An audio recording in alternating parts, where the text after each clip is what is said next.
KTN, Nairobi. Kenya's fragile public health system remains under strain as a nationwide strike by clinical officers entered its 16th day, extending the long-running labor dispute into the new year. The industrial action has placed renewed pressure on the Ministry of Health to resolve an impasse over an unsigned collective bargaining agreement that the Health Cabinet Secretary insists on not signing. Catherine Imuraget reports. Speaking of the Ministry of Health officers, Health CS Aden Duale dismissed claims of neglect and insisted he was ready to sign a CBA, but only one that covers all clinical officers in the public sector and not a select group. Duale said the main sticking point is risk allowance, which he noted had been reviewed upward from 3,000 to 7,000.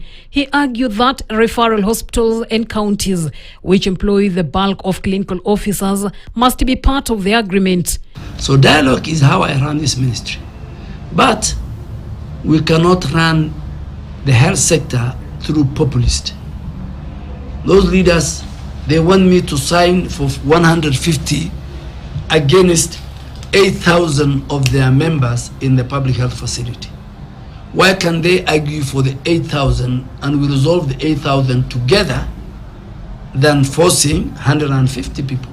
The strike, which began on December 23, 2025, has been triggered by what the Kenya Union of Clinical Officers describes as the government's refusal to sign a CBA already approved by the Salaries and Remuneration Commission. The union accuses the Health Cabinet Secretary of dishonesty and neglect, claims the ministry strongly disputes.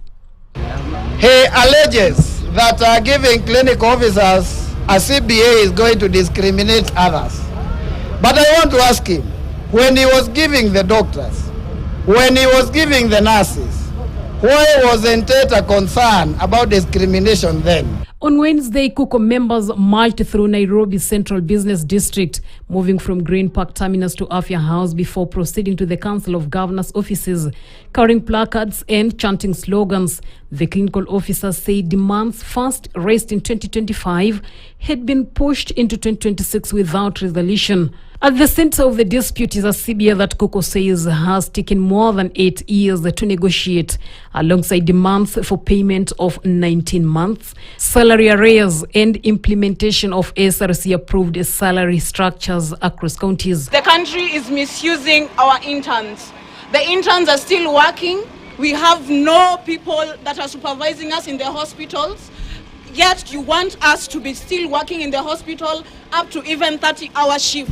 Is that what the CS is informing Kenyans is that he does not care.